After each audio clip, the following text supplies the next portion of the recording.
Good evening to all. This is a public lecture transmitted live on the channel of the Irdin Publishing, so we have more people accompanying this piece of instruction.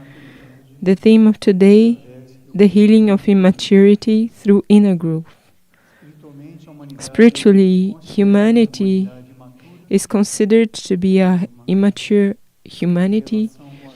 We have a relationship with life, with the universe, that is still very limited. It's not criticism or judgment, it's just a diagnosis before higher evolution.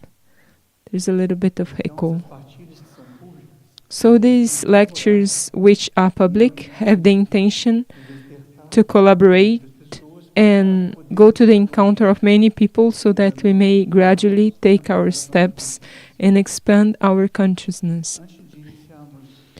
Before we begin the subject itself, let's see some questions which will collaborate with all of this in some way.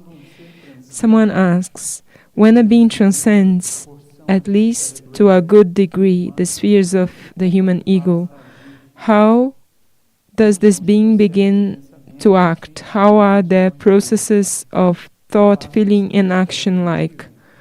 Do they begin to act on a collective level?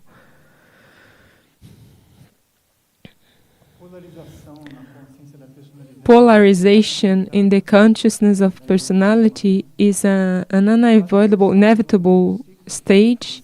The fact is that we are in a cycle of the synthesis of the planet, of humanity, and therefore we have been impelled for many cycles, impelled to awaken to that which exists within us, which are other levels of consciousness that are not connected to human ego.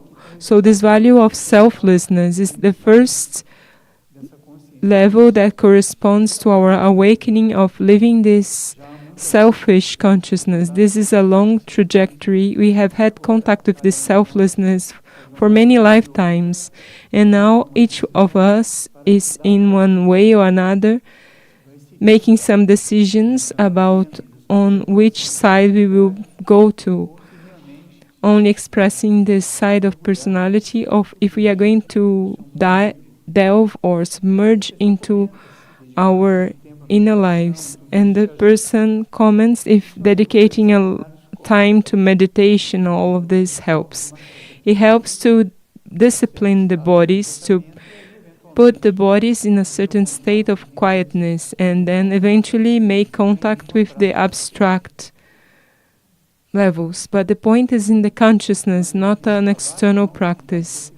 And here in this work founded by Trigueirinho, we have the principle of accompanying the reflections that the hierarchy make with us, and there is an impulse here that is very important that could help us to enter the vibration of this question, which is, we can or we may find three kinds of joy within us: the joy of giving, the joy of helping, and the joy of inner communion, and inner and gradual communion through the perception of that which is infinite. So who knows, through these three kinds of joy, we can find an impulse, strength to proceed. The three kinds of joy. The joy of giving includes donation, the joy of helping, and the joy of inner communion and the gradual perception of that which the infinite is. And in this process of the personality of the ego, there is a recording of mine in Irdin Publishing called The 19 Uncertain Doors. So an uncertain doors through the behavior of our personality. We place ourselves before energies and forces that are a little confused and chaotic. And if we learn to watch these 19 doors, eventually our process of recognizing the inner encounter will flow better and with less fog, let us say. And someone asks, what are the cycles in our lives? The cycles exist in the universe with the aim, the objective of allowing consciousnesses to be renewed so that they are prevented, to become crystallized where they are. So the impulses come from cycle to cycle, and they are punctual moments within cycles that could eventually help that at each cycle we can renew ourselves through a certain impulse and then proceed. And if the consciousness tries to retain a cycle, they won't manage to, because this comes from another region of the universe and not ourselves. It's not real that our personality can retain or control. So this cycle is not something material, it's some dynamic movement of the universe impelled by great universal currents that accompany the human evolution.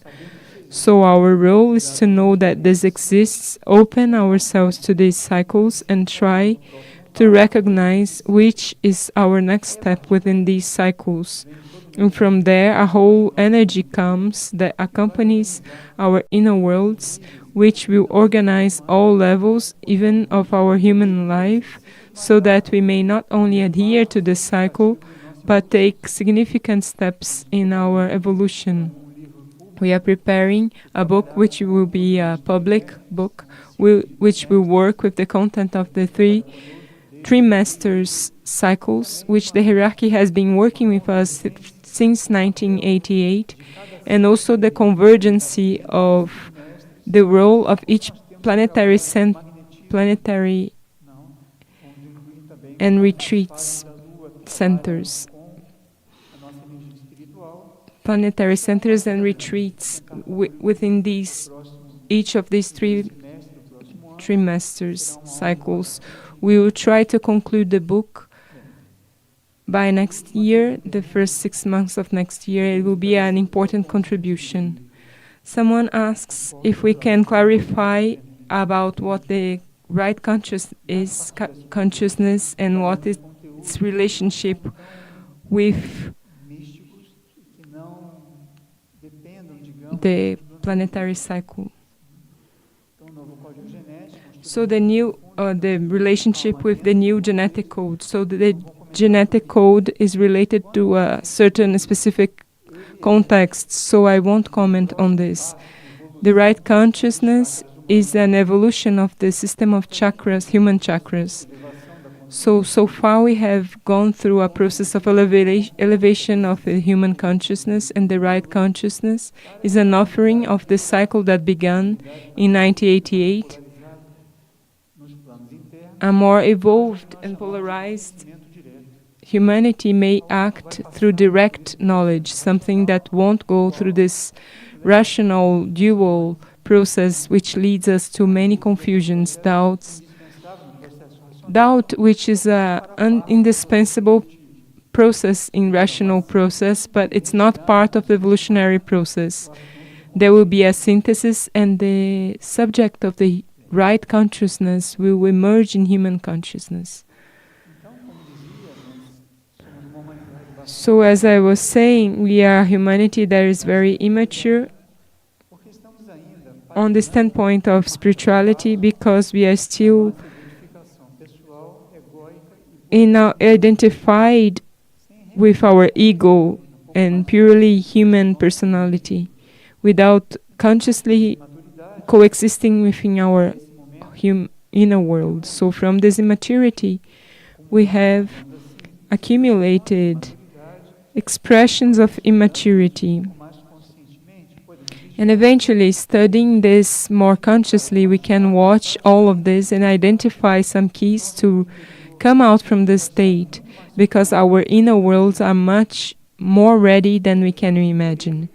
But we have to want to discover in us what is ready and find our inner worlds, and from there many things will be organized by themselves on their own, very naturally. But we have to have this intention of releasing control of the process as higher evolution and inner evolution don't go through this process of control of the personality.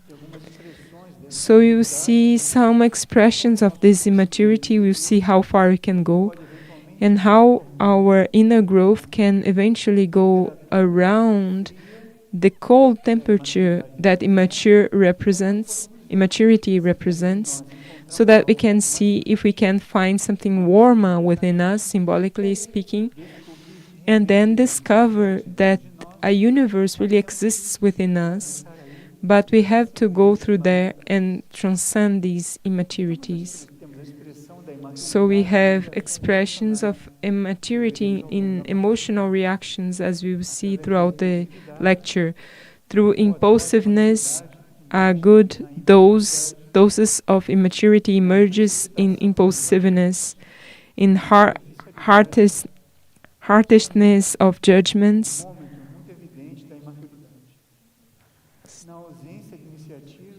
The absence of initiative, represented by inertia. This is a very delicate subject before youth, as there is a whole infrastructure to keep the consciousness inert, without initiative. Then, in a considerable difficulty of adjusting to new conditions, a difficulty of adaptability. It becomes ever more difficult to adapt to new impulses. This is also related to immaturity. Believing that one's own resistances, emotional and mental resistances, are stronger than higher energies. So this immaturity, if we manage to work on it in a very correct, serene way, we will discover that we are very much helped. We just have to remove our belief from somewhere to be helped and accept this help consciously. Then the immaturity that is supported and consolidated through the process of comforts and conveniences, very connected with inertia. The immaturity of difficulty in discerning correct proportions. This is an immaturity that is very much connected with that point of contact of the inferior mental plane with the emotional plane.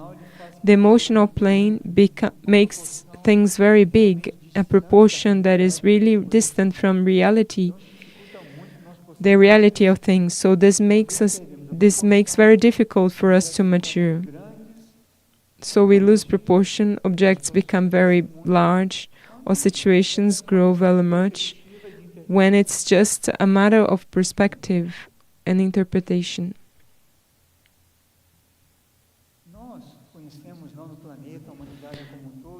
We know on the planet, in humanity as a whole, this great mystic and this great consciousness who Padre Pio was, a very known consciousness throughout the world, due to different situations he experiences, service he rendered to humanity, and some facts associated to his presence.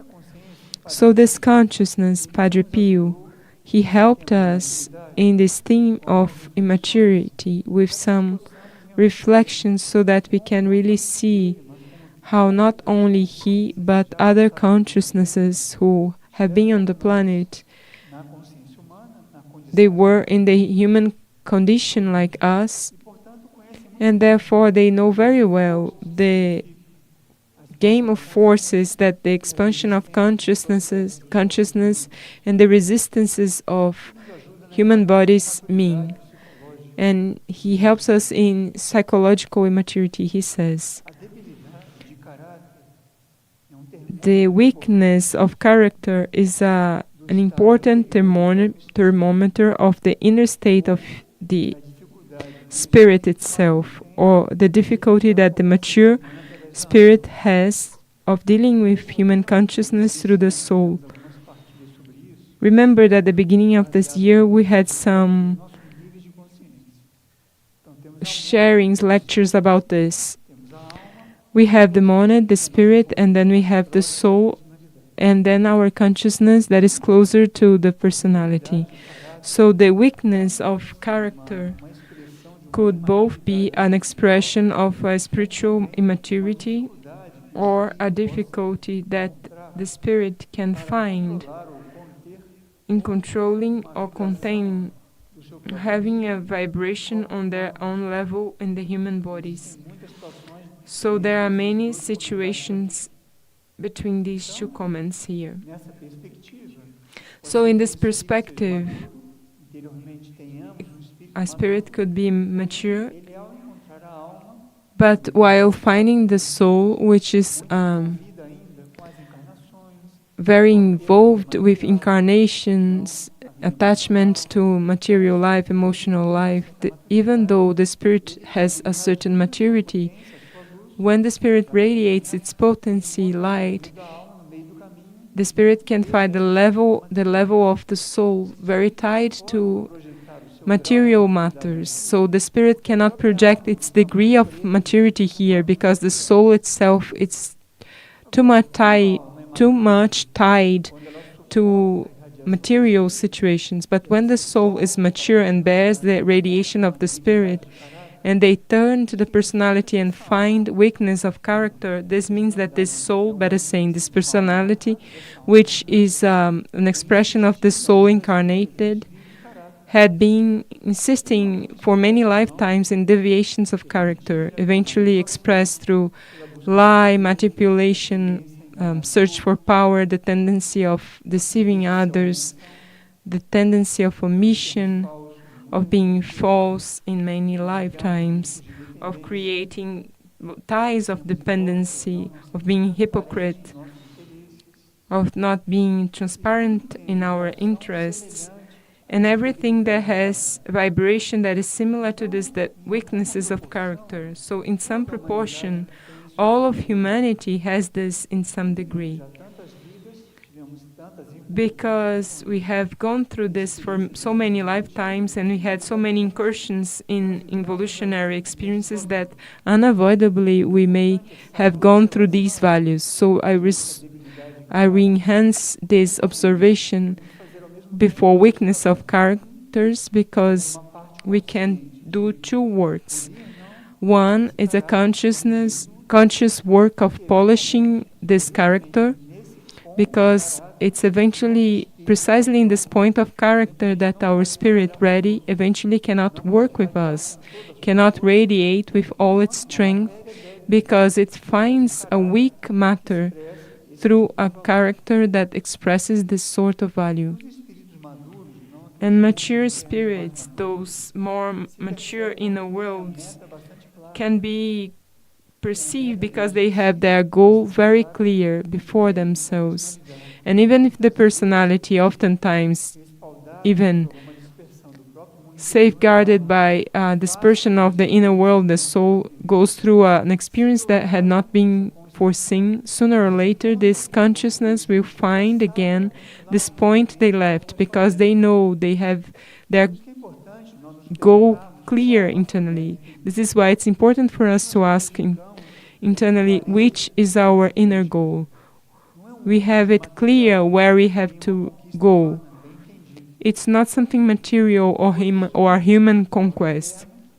It's a spiritual and internal horizon that is before us, and we are sure that this is our path.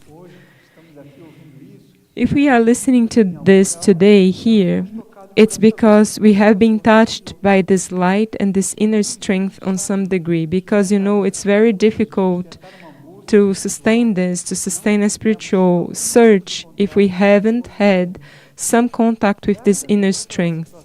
Given all this psychic situation of evolutionary forces that we are in contact with on the planet, which are very dense, chaotic, and hostile. And these mature spirits, they find it very clear, they are very objective in everything they are searching, and eventually very persistent. So there are many keys within these reflections, amid these reflections, that could help us to identify these vibrations that will eventually help us to find this inner strength. When our inner world has this clarity and observes down here in our personality some degrees of immaturity, our inner world begins to make pressure, and the pressure that our soul makes, it's for us to even go through some disillusions or human frustrations to see if we wake up and realize that this is not our path, the one of human realization that is purely material and ego one. So it's an important reflection, because oftentimes we ask, why am I living this? Why does the universe allow this? I'm dedicating myself so much, so hardly.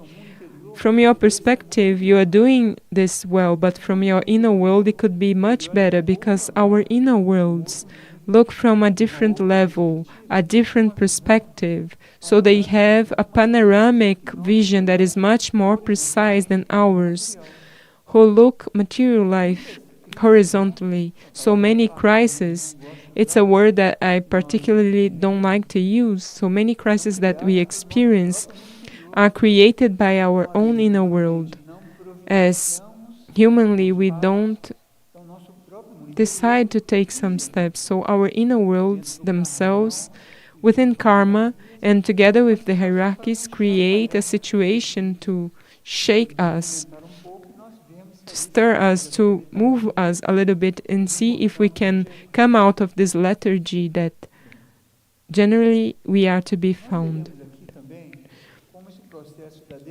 You will see also how this process of dependence is a thermometer or a parameter that points out to us that at some level, at some degree, we are connected with psychological immaturity, because a being who is awake spiritually for their own inner world, they perfectly knows they need help. All of us know we need help. But one thing is to need help and receive help. Another thing is to create a dependence link. They are different things, so let us observe our own consciousness.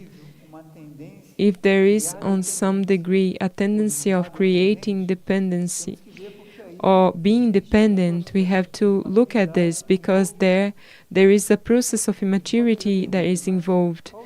And the question could come, but what is the meaning of this reflection? The meaning is that spiritual reflection addresses consciousness to inner freedom, for us to commune in the first person with spiritual life without the need of intermediaries. Can you accompany this? So all of this is very important for us to see, because humanity is going towards a stage of connection with higher life. So where there is tendency of creating dependency or being dependent is a stage that we need to give attention to. Another aspect we have seen before, which is the subject of comfort, convenience, inertia, all of this is an important reflection, because humanity has gone for so many century cycles, in many incarnations, through a stage of aspirants. The aspirants is a moment of our evolution when the flame, the fire, the higher presence is before us, but we don't build, or we still do not have the path to commune of that fire built, without being hurt with this fire and without being consumed in this fire. The discipleship is, on the other hand, an approximation to this flame in which we commune of this fire, and we see ourselves being transfigured in this higher energy. These are very different stages. But when we take too long in the stage of aspirantship, the aspirant sees the fire there, the commitment, the responsibility, positive pressure that communing of this flame means and being part of it. And aspirantship is a stage that is very inviting to the comfort of leaving this for later. So who hasn't seen themselves before a situation of doing it, taking a step, and you say, "No, I'll begin on Monday." We always have the following week to begin something. Spiritually, this also exists. For many lifetimes, we have postponed to take a consistent step and really enter a stage of more spiritual maturity. You know, all evolved beings who have been here, Jesus, Buddha, and so many others, created a whole condition for us not only to wake up, but assume our own evolution, to take the courage to take steps and assume the consequences of our acts. This is very difficult for humanity as a whole. So at this evolutionary moment of ours, it will be very opportune for us to reflect upon this, because there is energy available for us to assimilate many lifetimes of spiritual impulses. And today, really, we start to commune with higher life from our inner worlds, our higher levels. It is something truly important and something very considerable marking in this stage that we live, that up to this moment, very evolved beings in India, Japan, Tibet, the Northern Hemisphere, also the indigenous consciousness, many representatives, better saying, many beings who didn't belong to human evolution directly placed themselves available to represent the planet before the universe, before higher councils, commands, planetary logos, because a representative on the planet didn't exist that could assume this role. So after the whole process that Jesus went through, he opened the door, preparing the expansion of human consciousness so that not only one representative of human consciousness may emerge, but that in the next stage of the planet, humanity itself may represent the planet before the solar life and universal life. So this of being responsible for our steps goes much beyond an individual process.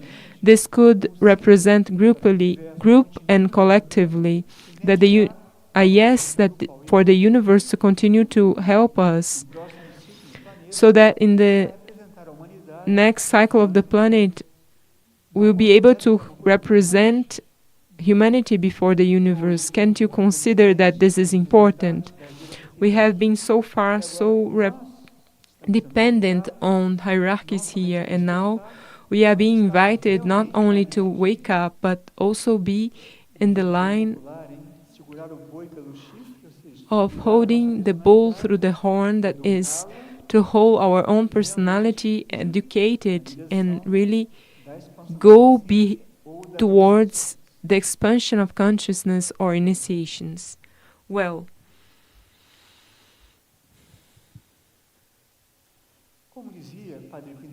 as Padre Pio was saying, as I was saying, Padre Pio helped us in this reflection, and he was saying in a piece of instruction that this process of psychological immaturity is very enhanced, especially every 7 years, 7, 14, 21, 28, and so on. And the limit of this, although 40 years doesn't represent a 7-year cycle, from 7 to the 40 is when this process is fermenting, an inner metabolism, so that humanity may reach a certain point, a temperature, and consciousness may really understand this process of maturing. And he says that many times this process of spiritual or psychological maturity is very hidden. everything that involves here, it's important for us to look at all of this so that we may have some parameters and identify something that could be hidden within us. And you see how important it is for us to dedicate to this. As in the first question, the person mentioned how it's the transition from an ego life to a different sort of life. Because while we work with this within us, a path opens for us to help others. Everything we experience in authentic, precise, and correct way, very aligned and led, becomes like a glass of water to someone who is thirsty. Why? Because we are experiencing this in the first person. While identifying this projected in someone, we have the possibility of serving. So you see how our lives could be different if we could take some steps, come to know the mechanism gradually, obviously, and from there be able to reach this point of serving others. Isn't it necessary? You see how humanity is lost, confused, disconnected. So our personality of having an impulse like this is not only a piece of information. It's because when we really experience this, we are transformed into a seed of this to others also. So it's not something selfish. It's something for the human consciousness.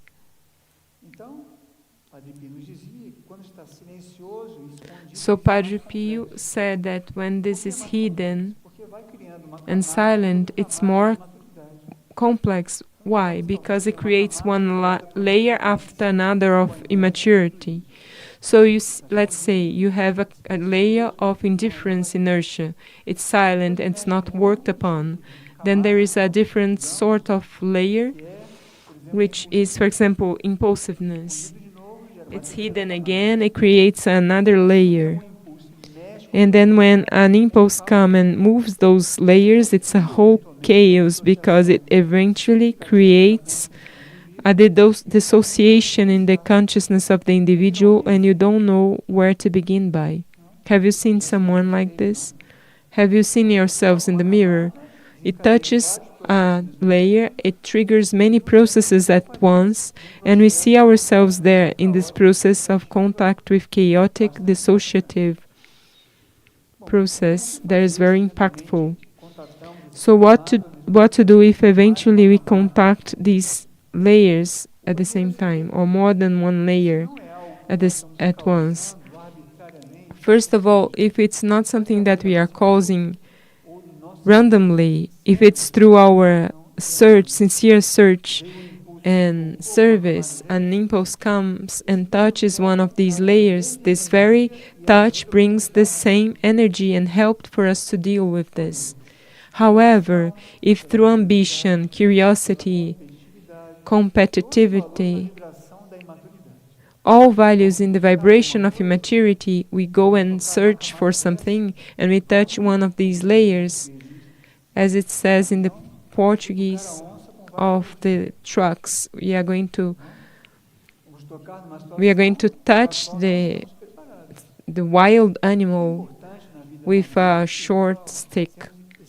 So this is why it's important for us to be very honest with ourselves in spiritual life, not compare ourselves with others and do what we see that is necessary for our path. We shouldn't compare ourselves with others' path. So if this touch in a point of inertia and impulsiveness, lack of initiative, incapacity of adaptation and all of this comes through a spiritual search, an energy comes together that will help us to take the next step. But if this touch is artificial, generated by ambition, competitivity, search for power, etc., this will touch a point that will create more dissociation than options of evolution and maturity. Let us be very attentive to this. So how can we deal with this? How do we deal with these degrees of immaturity that we have reflected upon up to here? Well, the universe where we evolve exists through rhythms and cycles. Everything pulsates in this universe. It's a material, emotional, and mental universe, and everything that is created from a rhythm. So when we distance ourselves very much from this universal internal rhythm, our tendency in this incarnation eventually is to have an absent difficulty in finding a rhythm, an internal rhythm mainly. So there is the scales in our lives out of rhythm. It goes like this, and although we have a universal cosmic energy available on the planet, which is profoundly curative or healing, this cannot interact with our rhythm because our rhythm doesn't exist. So to create rhythms, disciplines in which we try to enter a certain order helps very much for this higher energy to project itself in these rhythms and then synchronize this offering of a rhythm of ours with higher life. Well, another reflection of this psychological immaturity, and we have to be very attentive to this moment that we experience of the planet in humanity by means of internet, technology, and all of this, is what we know as mediocrity. A median level accepted by the majority. This is materialized as a level that doesn't correspond to it, as if it were something very important. Collective consciousness goes into this and begins to deal with things that are so inferior and low as if they were normal. Have you realized? Horrible things that are very low level are circulating around, and humanity has gotten used to this on the level of values, facts, postures. We are getting used to this. This is leading to a psychological immaturity. Without this, without giving attention to this, our inner maturity, our possibility, capacity of discerning the vibration of something, not the presentation and appearance of something, but the vibration of something. Because appearances see very much, as we know. So if we are always in that which is mediocre, our consciousness becomes colder and colder and doesn't mature. And as it doesn't mature, we miss the opportunity of contacting matrices, of contacting archetypes, in other words, a higher will even for our lives. Why? Because we get used that life or will is what is circulating around. So if we want to leave this mediocrity, not referring to human indicators, financial, I'm not speaking of this, I'm speaking of an approach of life itself, in which very mediocre values have become the pattern of behavior of humanity.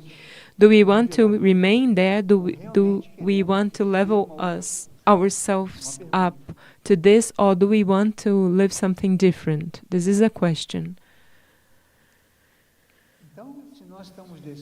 So if we are awake, seeking this inner maturity, everything that is mediocre finds within our consciousness something that does like this, not here. However, this causes impulses to be very continuous and centrifugal.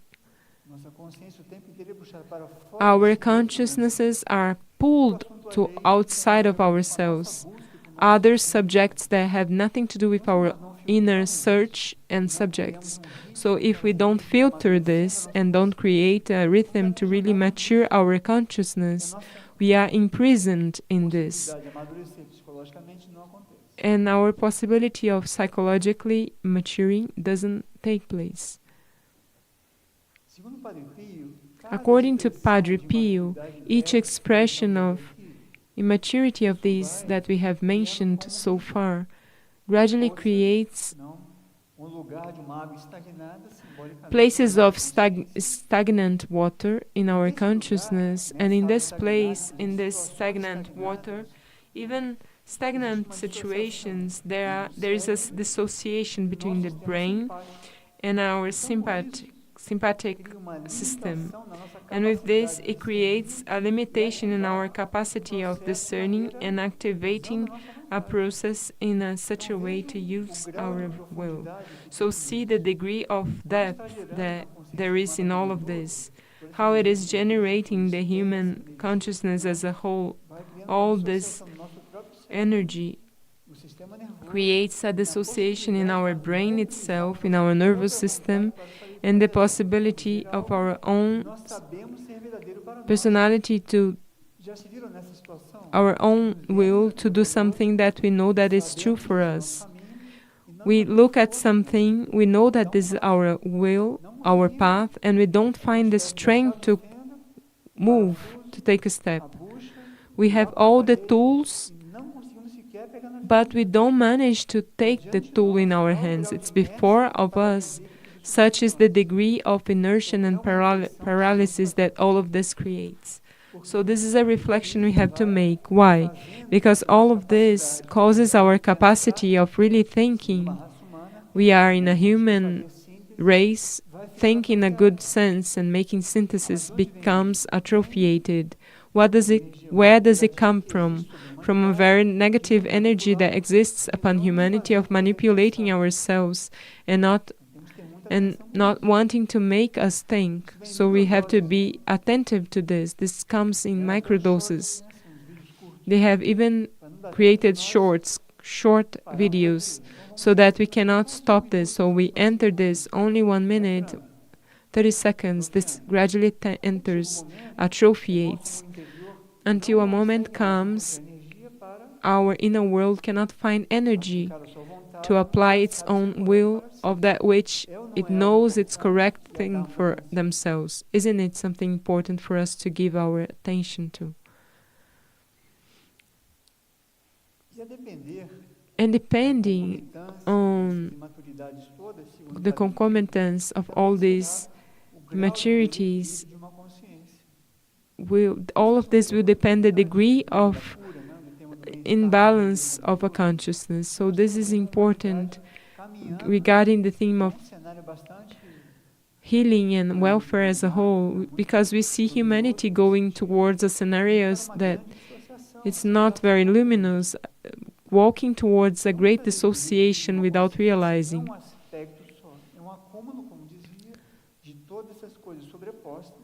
So it's an accumulation of all these things overlaid, and the lack of attention that we give to each correct positioning that we may have before all of this.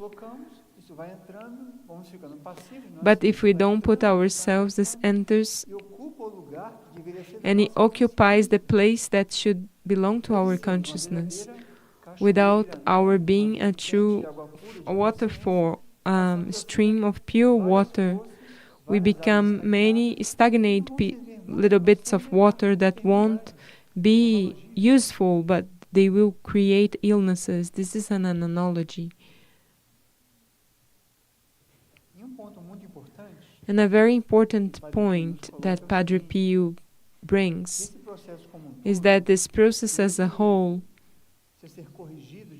needs to be corrected. This is a word that is a little hard for some temperaments.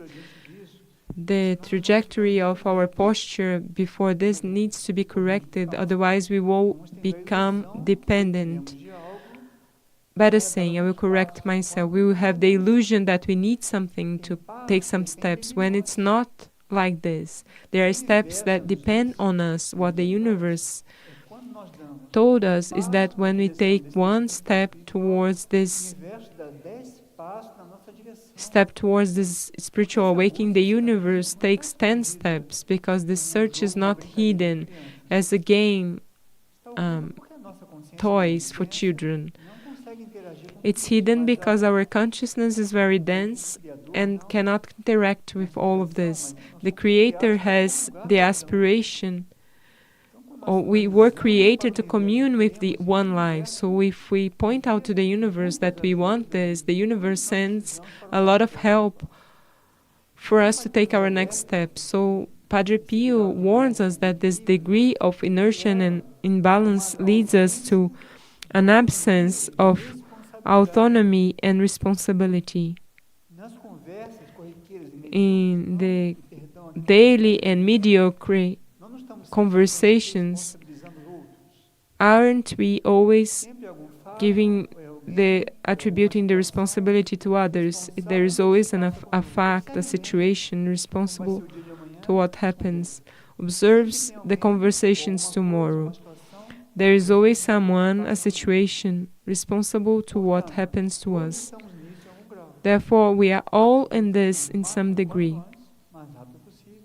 And we, as far as possible, we need to rescue this inner contact, to mobilize our will in the correct direction, which does not mean that we should be independent and interactive with other consciousness that have broader consciousness than ours. But one thing is to interact, and another thing is to depend on. And the risk of this, according to Padre Pio, is that we create dependency and we go after that something to depend on.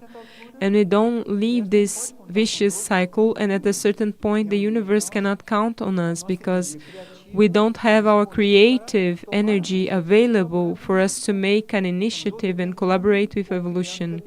We are either depending or creating dependence.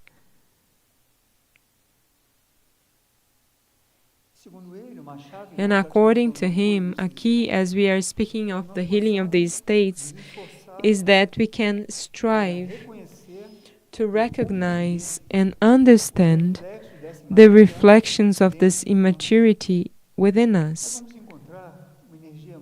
So we are going to find a very particular energy of the human mind, which is called pride. Oftentimes, our inner world perceives something, and the pride will put at some place that we cannot be seen. So eventually, let us follow that parable of Jesus that says, when you want to dialogue with God, with the Father, you go to your bedroom, close the door, and do this in secret. This is the best way to deal with pride, which is a mental force very much rooted in the human mind, which won't surrender so easily to a subtle and soft awakening to immaturity within us. But we should know that this is there. This pride will make it very difficult for us to recognize and try to recognize and understand immaturity, but he uses the word effort, and for us to strive, we have to want, and for us to want, we have to put our will to want. Even if our emotional body struggles, cries like a child, we take a deep breath, and all of this will pass. But we put the will to recognize these aspects in us. And the danger of this, to conclude the lecture, is that if we don't do this at the correct moment, our human ego, which is not our consciousness, our human ego is an aspect of this nucleus that gathers our incarnation, but it is not our consciousness, it is part of our consciousness, to exercise through that which we call selfishness. So the danger of this dangerous aspect of psychological immaturity is that the ego can be the owner of this immaturity and begin to manipulate us. So we have immaturity and ego. When these two meet, they begin to manipulate us and limit our capacity or possibility to exercise our consciousness more freely. So Padre Pio warns us that this is the most delicate and dangerous point when the ego intervenes while perceiving these stagnant water and manipulating to gestate a culture that is related, which is selfishness, lie, search for power, all of this that is the life of personalities in common life. So it's very important for us to watch all of this so that eventually we can stop this process until our inner world stops all of this and begins to gradually and eventually heal all of this. But we have to watch our ego so that this maturity can find its next step. And the ego, when it intervenes and gains power over this process, they begin to block our inner process. It shouldn't be optional, because if we have really glimpsed that our path is the path of light, the evolutionary path, we shouldn't allow our process to be blocked by a lack of care or vigilance, or worse than this, that we are very much there in this inertia from this mediocre consciousness, and we no longer have energy to deal with this, but we have to ask ourselves how to deal with this. Well, our next public meeting will be on November 8th. We will have it from Figueira, and then we will carry out other subjects of interest that also come through questions that point out which side we should go through, not only from people who are already working in this work, participating in this work, but other people who are approaching. Does anyone in the room have any question connected to this subject? Any question from the chat? We have two questions. Friar, self-observation. Does self-observation contribute to mature the human mind? It needs to be balanced with neutrality, so that through self-observation we do not enter one of the expressions of immaturity with guilt. So when we see something precarious, negative, competitive, we look at this, take note, and we try to develop the opposite. So yes, it's a path. This is the path, but it has to be permeated by humility, meekness, to prevent the path of guilt and self-pity. For the victims, this is great nourishment. See, I have discovered that I'm this and that. So be very careful with self-pity. This is because this enhances an immature aspect that human ego has. Have you realized something? Keep this within yourself. This will be very quick. Fasting in the use of technologies, does it contribute to mental reorganization? You see, this is a very important and axial central theme in the life of the community, of this work as a whole. And we have been carrying out the exercise. We start having this as a guideline that from 10 at night to 6 in the morning, we will not use technology.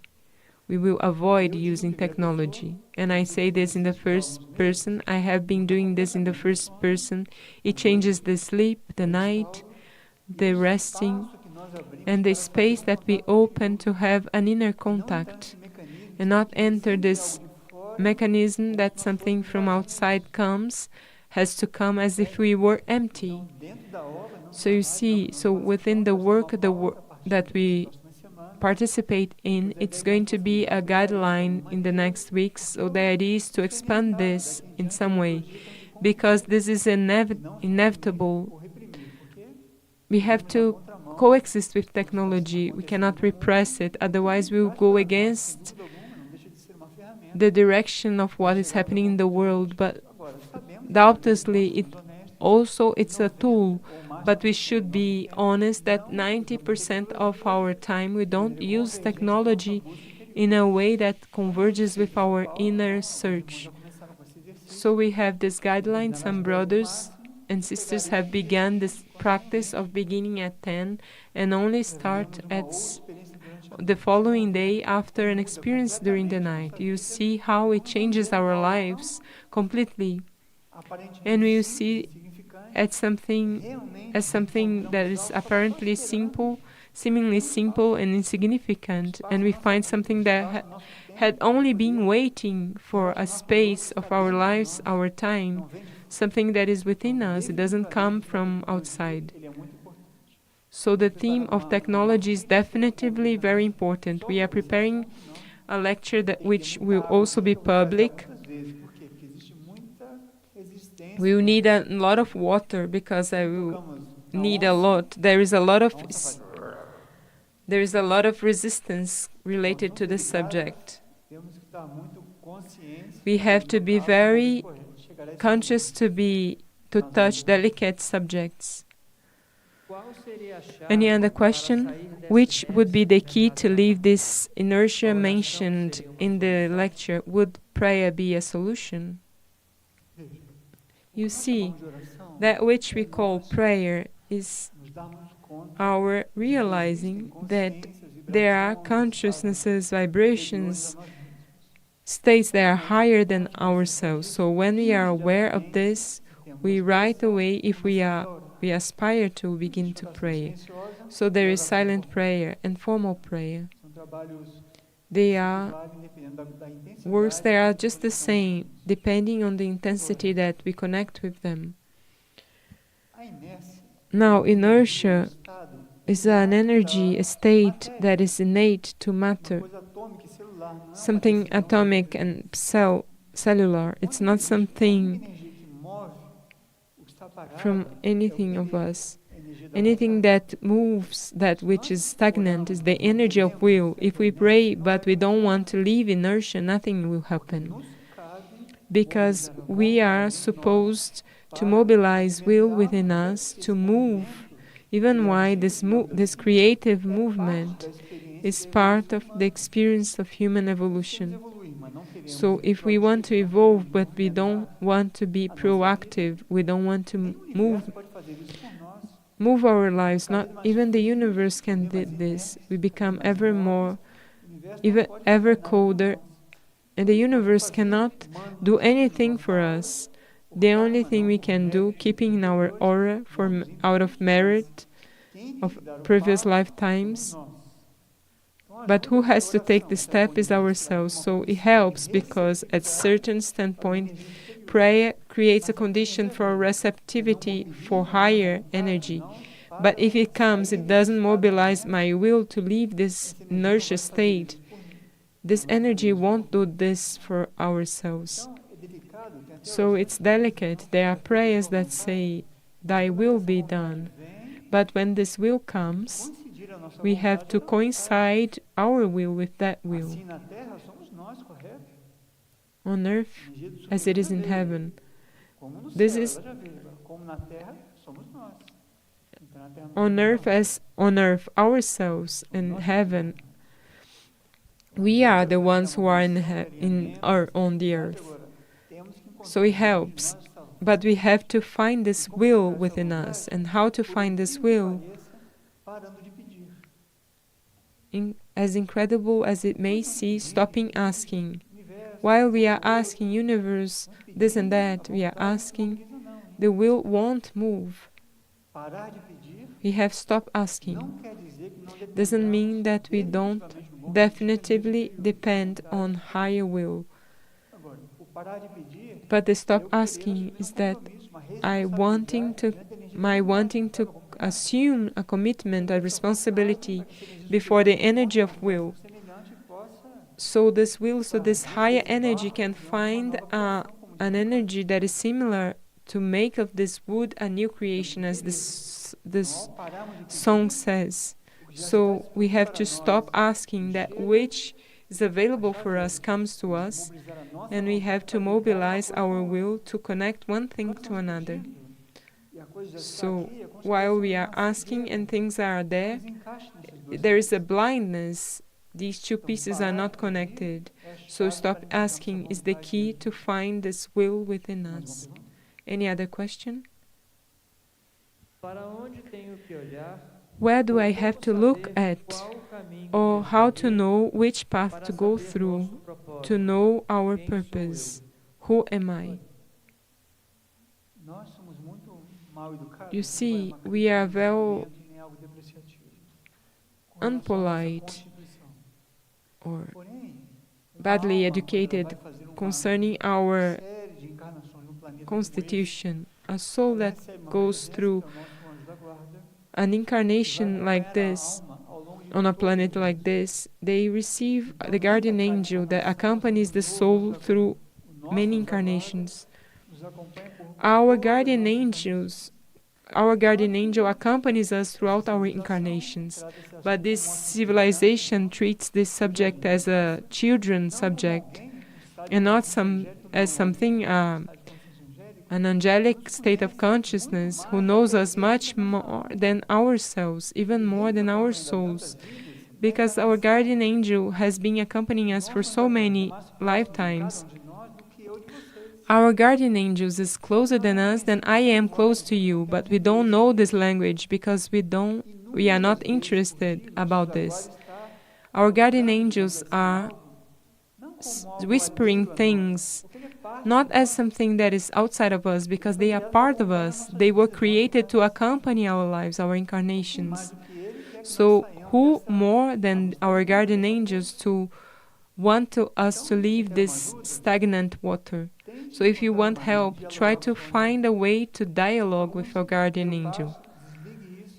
The first step, turn this off at 9:59. Put it aside, it doesn't exist.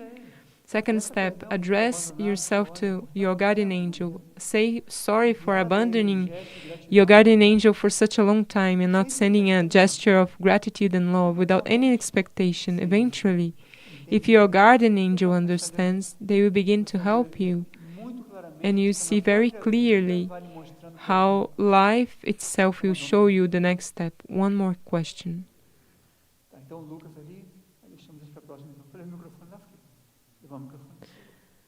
So this question from the YouTube will be for the next time, and we'll listen to a question from the room.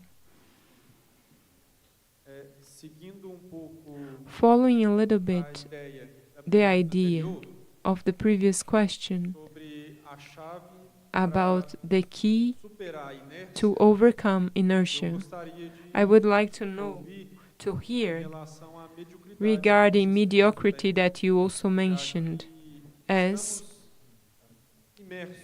immersed in this mediocre world. How, being immersed in it, can we not mix and overcome it?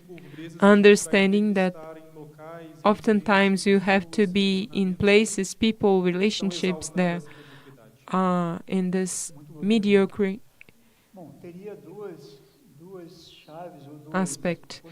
Very good question. There are two keys or possibilities at this moment.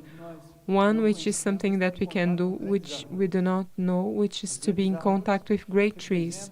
Great trees represent the possibility of creating or generating higher thoughts, inspiring thoughts. This is a path.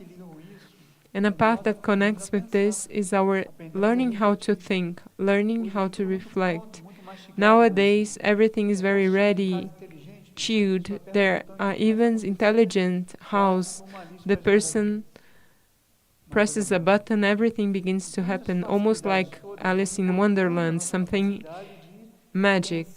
So all these facilities make it difficult for us to think by ourselves and develop our discernment to welcome values or not. So come out of this state is, first of all, think by yourself, investigate. I'm going to think about the subject, and how do we do this? This was said very much by Trigueirinho also, to be in contact with a literature whose author we know that works for light and is a member of the hierarchy. So you get a book, for example, in this context, Trigueirinho, Paul Brunton, so many philosophers who have been on the planet. The source of inspiration of this consciousness, when we read their book, we are going to touch the same source of consciousness of them. So your mind begins to be formed with four values, perspective, approaches that are not mediocre.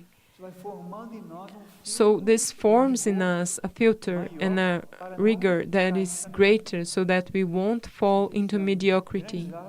Synthesizing great trees and read inspired text of higher evolved consciousnesses. Well, we have 1 hour and 2 of lecture. Let us end then. Thank you for the attention. I think it's a content important for all of us, for us to leave this state that is so cold, collective, that we experience, that we live. To those who are approaching to all of this, this will generate a feeling of inner realizations. We will contact something within us that is very close. We just need to turn on the light. You know, when we don't know what an object is in the room, we just have to turn on the light and everything is at the right place. So this is the result of dedicating to inner life and our search. This is something really important. So you see, almost 2020. Last one was 8/8. So good night.